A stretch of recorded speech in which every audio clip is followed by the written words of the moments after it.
Part 3. My video reply to Miss Gross Terror Collective. They saw you shapeshift. Alright. So, I know you mentioned something about demigod status. I mean, technically my abilities would fall into, that level if you were going on the religious, multi-deistic theology aspect. If you were going, power scaling when it comes to comic books, technically would be considered Omega level. Which Omega reference to Alpha and Omega God, But just so you know, the thing that actually surprises the shit out of people is the fact that even with my abilities, everything that I strive to learn to do, I learn to do without my abilities.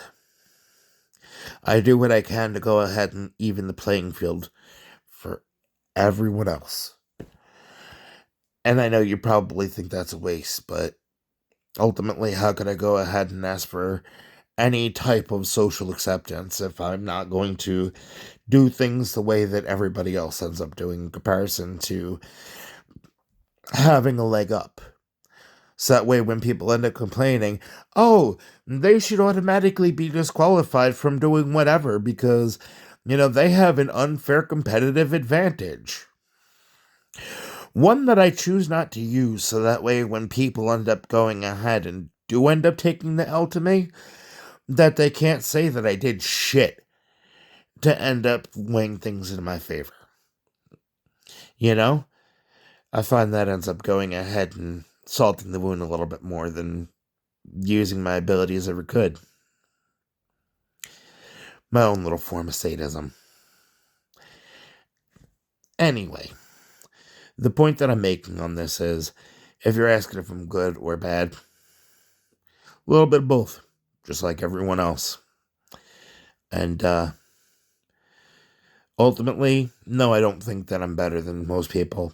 If anything, I've gotten to find that I could be a hell of a lot worse than most people left to my own devices, which is part of the reason why I've had to learn to acclimate to solitude as much as I have.